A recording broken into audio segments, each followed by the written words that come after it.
Welcome back. Quote, unbelievable to us. That is how families of Flight 5342, the regional jet involved in that deadly midair collision with an Army helicopter in January, are reacting to a close call with eerily similar circumstances. This month, a helicopter from the same squadron flying in the same D.C. airspace allegedly put two regional jets in harm's way. But this time, thanks to the quick action of an air traffic controller, a potential disaster was averted. Chief Transportation Correspondent and pilot May-Kay Beeler reports on why loved ones of the lost crash victims have taken to social media and why they're wondering why the Army is doing this. May-Kay. Yeah, this is a tough one, Will. So in an ex-post by families of Flight 5342, there's a cry for change. Well, this recent close call at Washington's Reagan National Airport is an incident that felt like a painful echo, a sign that lessons have not been learned. That, according to Tim Lilly, he's the father of the first officer who died in the jet.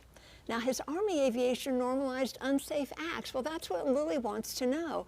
This latest scare, it's personal to him. He wonders why the Army could make another mistake that potentially could have cost lives.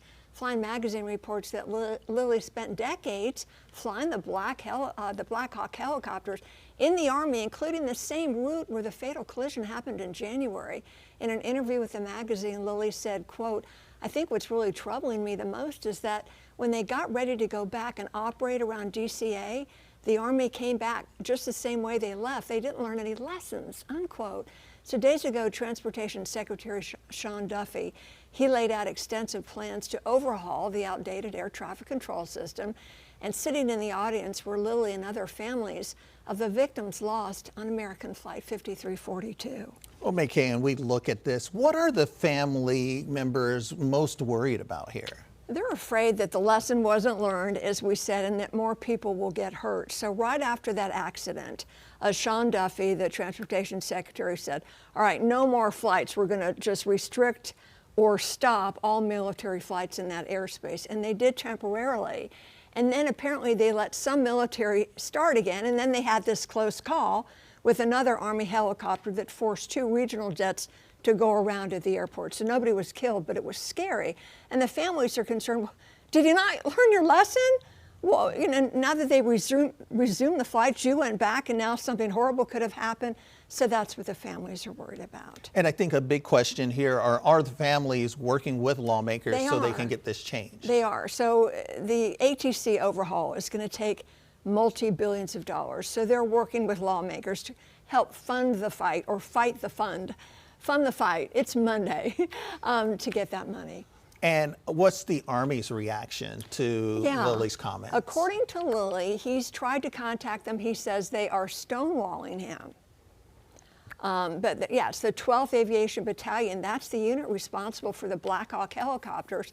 Well, as I said, they did suspend flights initially, then they went back, and now they're suspending flights again to and from the Pentagon, pending an internal inquiry just days after resuming operations there. Lilly says he does think Sean Duffy can spearhead the changes that are needed. He also says the helicopter flights, are they really necessary? What these flights were doing, allegedly, according to reports, they're just carrying officials from National Airport to the Pentagon.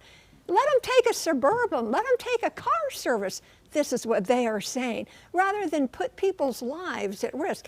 DCA, Washington Reagan National Airport, is an incredibly busy airspace, crowded as you know. So why would you have unnecessary military traffic to take VIPs a very short distance when they can take a car? This is what the families are saying. Now, we don't know what the military says, so they may have their own agenda. They probably do.